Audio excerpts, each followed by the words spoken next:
দুর্বৃত্তপনা আর অন্যায় অপকর্মে যারা লিপ্ত ছিল, তারা নবী লূত আলাইহিস সালামকে নবী বলে মানেনি, আল্লাহর বিধানকেও তারা মানেনি, আর অন্যায় অপকর্ম কাজও তারা ছেড়ে দেয়নি। এমনকি আল্লাহ নবী লূত আলাইহিস সালাম যখন একের পর এক তাদেরকে বাধা দিতে শুরু করলেন, তখন তারা নবী লূত আলাইহিস সালামের বিরুদ্ধে মিছিল শুরু করলো, নবী লূত আলাইহিস সালামকে হত্যার হুমকিও তারা দিল। এমন সময় নবী লূত আলাইহিস সালাম আসমানের দিকে বারবার তাকায়। আরশের মালিক আল্লাহ রাব্বুল আলামিন বুঝতে পেরেছেন যে আমার নবী লূত আমার তরফ থেকে কোনো ফয়সালা চাই।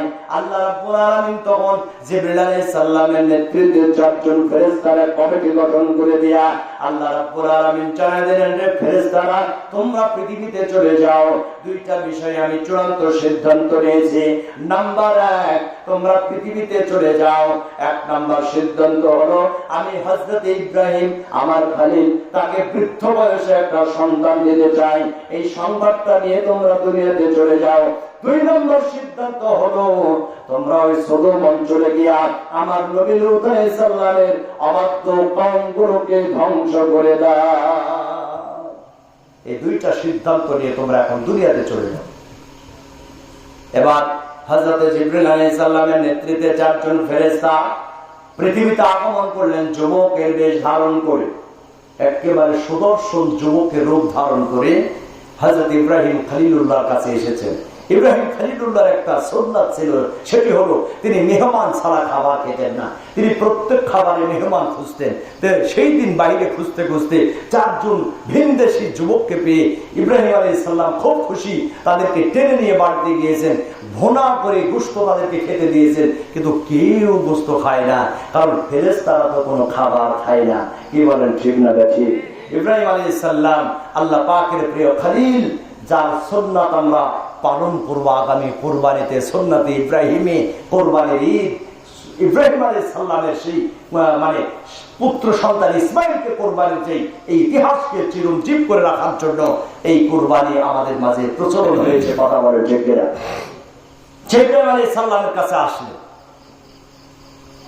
ফেরেশতারা খায় না। ইব্রাহিম আলাইহিস সালাম বলেন, কি ব্যাপার, তোমরা খাও না কেন? দূর থেকে সফর করে এসেছো, খোদা আছে পেটে, ভোনা করা বস্তু দিয়েছি, এটা তো সেইভাবে খাইতে হবে, খাচ্ছ না কেন?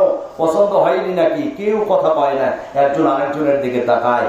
নবী ভয় পেয়ে যায়, না জানি এরা কোনো সন্ত্রাস কিনা, খাবার খাচ্ছে না, আবার এদিক সেদিক তাকায়। আল্লাহ নবী ইব্রাহিম আলাইহিস সালাম বললেন, কি ব্যাপার, তোমরা খাচ্ছ না কেন? তখন জিবরিল আলাইহিস সালাম বললেন, ওগো আল্লাহর নবী ইব্রাহিম, আপনি কি জানেন না পৃথিবীতে কারা খায় না? আমরা তো ফেরেশতা, কেমনে খাবো? সুবহানাল্লাহ। ইব্রাহিম আলাইহিস সালামের মনে স্বস্তি ফিরে আসলো। বললো, তোমাদের আগমনের কারণ কি? বলে, আগমনের কারণ হলো আল্লাহ আপনাকে একটা পুত্র সন্তানের শুভ সংবাদ দিয়েছেন। সুবহানাল্লাহ। তখন ইব্রাহিম আলাইহিস সালামের বয়স হলো 85 বছর। কয় বছর? 85 বছর ধরে তিনি আল্লাহর কাছে সন্তান চাচ্ছেন। রব্বি হাবলি মিনাস সালিহিন, আল্লাহ একটা সন্তান দেন, সুসন্তান পুত্র সন্তান দেন, আমার ওফাতের পরে যেন আপনার এই দিনের দায়িত্ব পালন করতে পারে, একটা পুত্র সন্তান দেন। তিনি বারবার দোয়া করেন, আল্লাহ কবুল করেন। আর আমার সমাজের মা বোনেরা 1-2 বছর বিয়ে হয়েছে, বাচ্চা হয়নি, দৌড়ে যায় কুসুমবার দিঘিতে সিন্নি দেওয়ার জন্য। কি বলে, ঠিক কিনা? হ্যাঁ, ওই চট্টগ্রাম বাইজিদ বোস্তামির মাজারে গিয়ে কচ্ছপের পা ধরে কাঁদার মানে একটা ছেলে দিলে বাবা, একটা ছেলে দিয়ে কচ্ছপ তুলে ছেলে দিবে কেমন? কচ্ছপের সাথে নিকাহ সন্তান দিবে। কি বলেন, কচ্ছপ কেমনে সন্তান দিবে?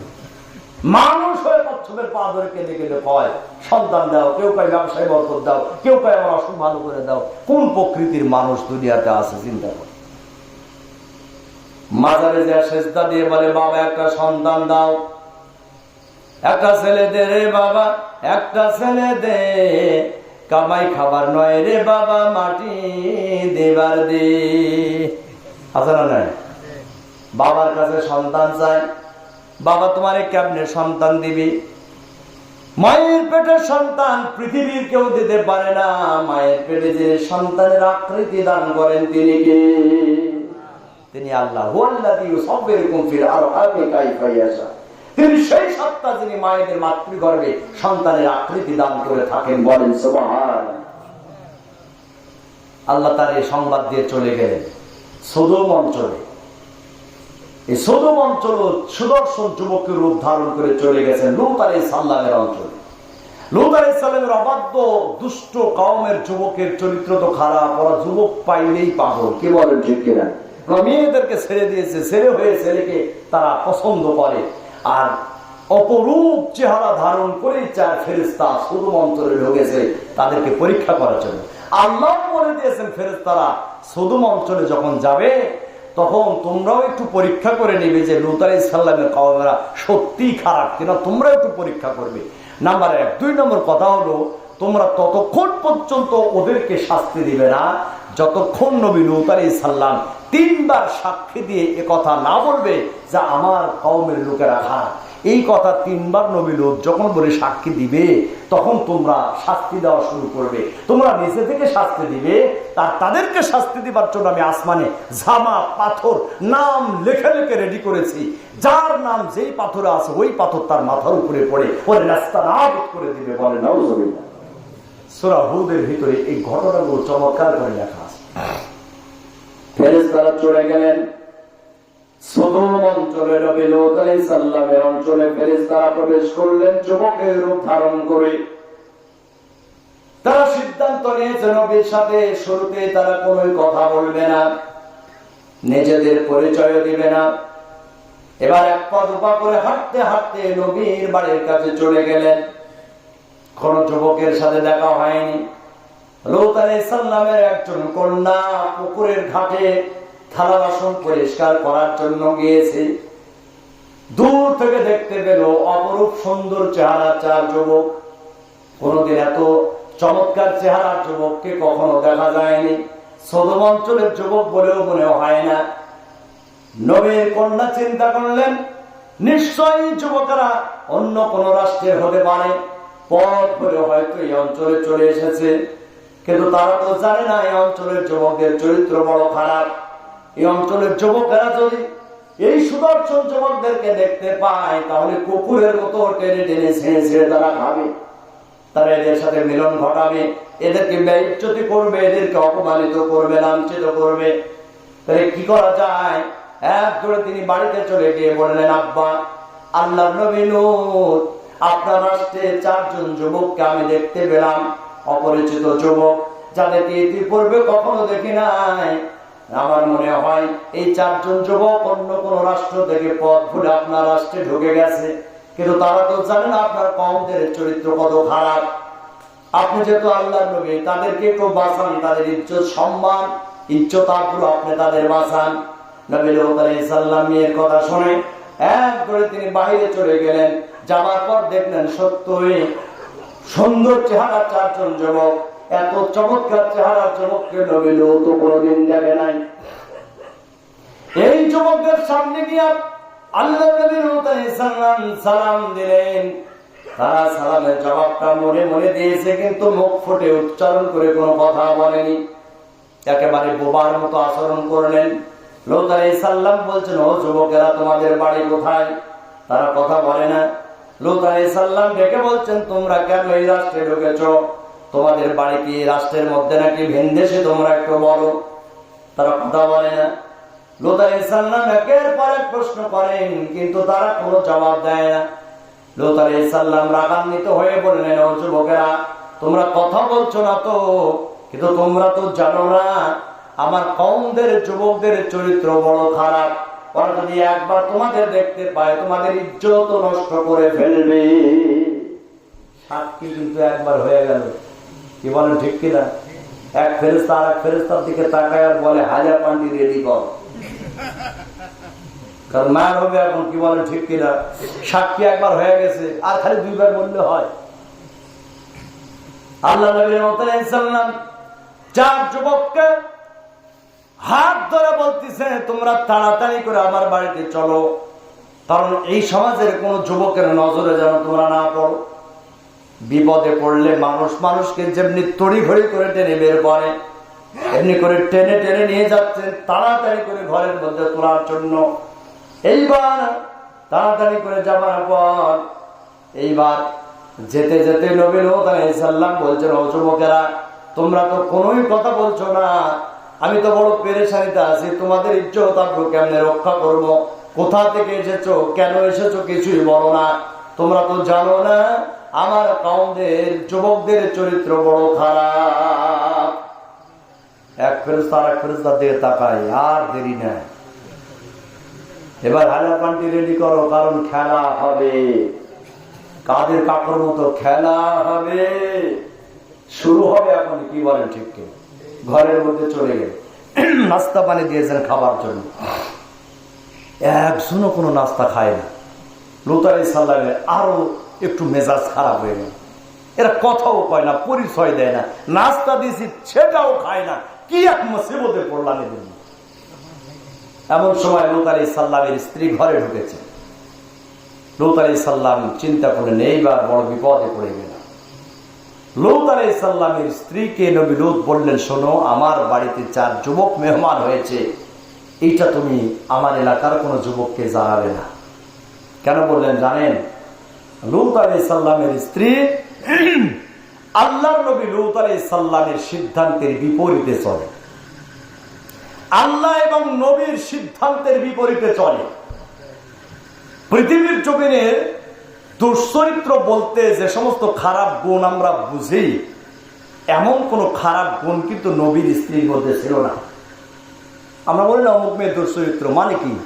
ও মেয়েটা হয়তো জেনারেল বিচার করে, বা পতিতালয়ের মেয়ে, বেহায়া বেপরদাপনায় চলে, ইত্যাদি ইত্যাদি, এগুলো আমরা বুঝি, তাই কিনা?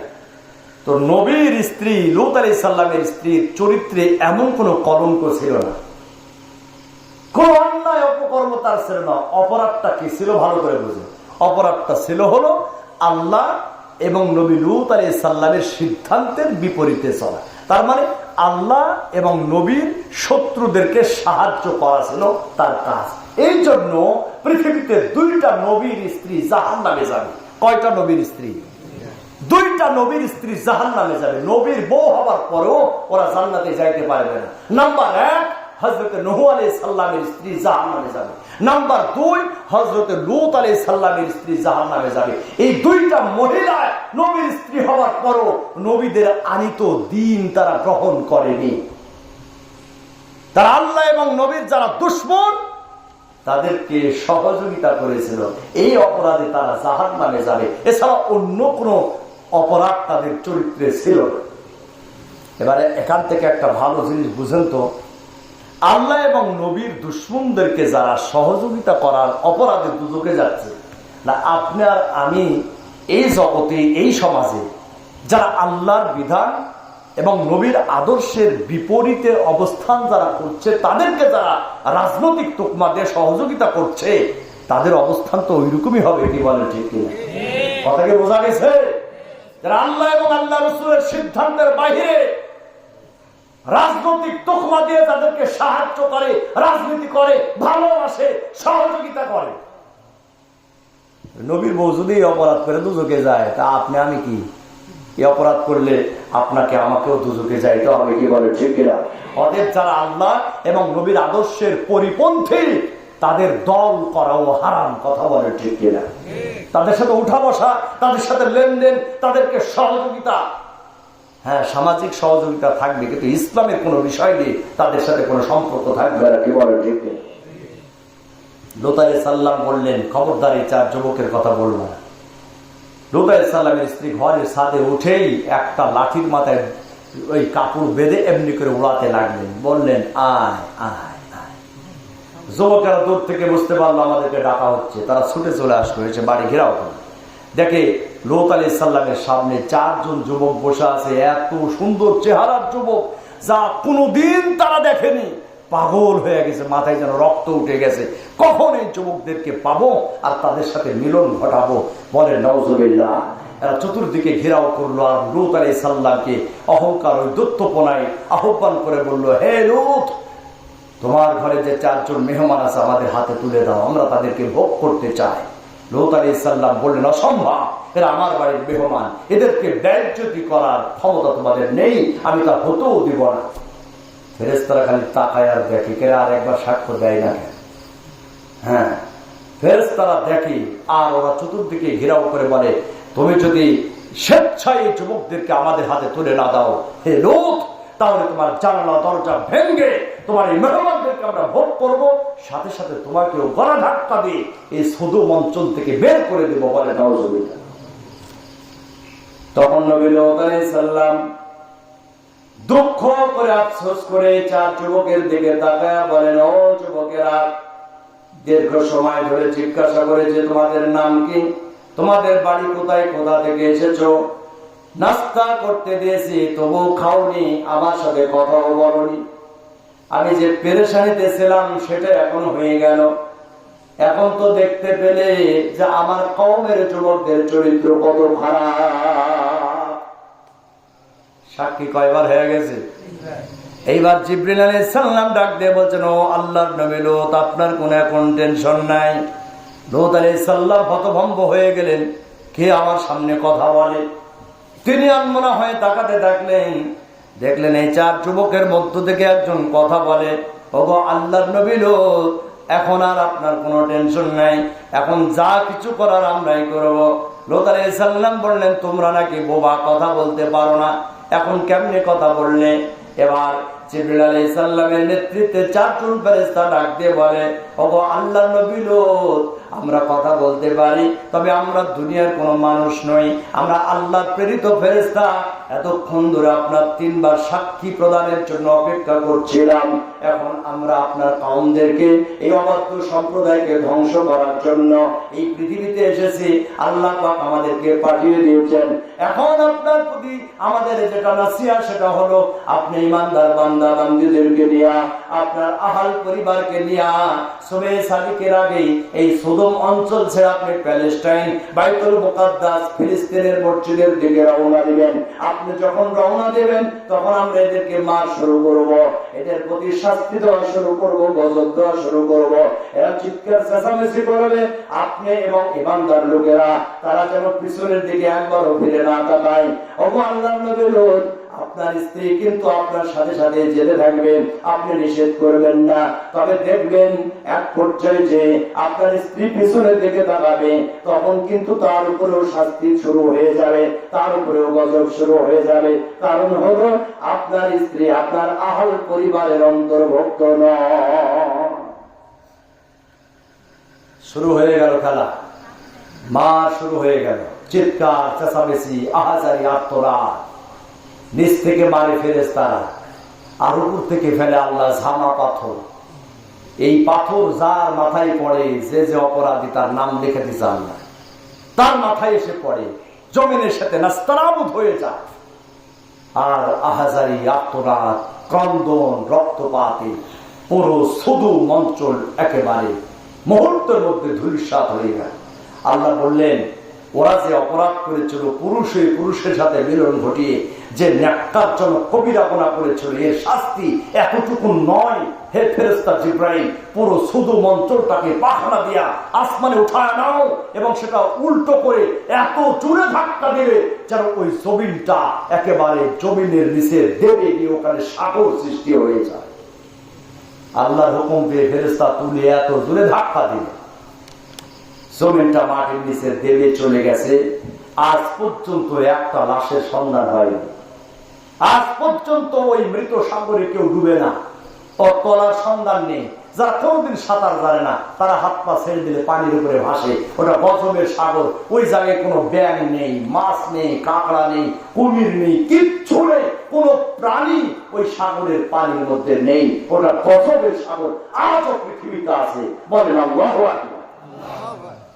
সুতরাং আল্লাহ এবং রসুলের বিপরীত অবস্থান করলে তারা অহংকারী কাফির, তাদের শাস্তি হবে, পতন হবে, তারা গজবের সম্মুখীন হবে। অতএব চূড়ান্ত সিদ্ধান্ত হলো এটাই, ওয়ালা তামশি ফিল আরদি মারাহা, আল্লাহর কথাই চূড়ান্ত, যে তোমরা জমিনের উপরে অহংকার করে চলবা না। ওয়াজকে বোঝা গেছে ইনশাআল্লাহ। এখন আমি যুবকদের জন্য বলতে চাই, যে যুবকেরা এই মাহফিলের আয়োজন করেছে,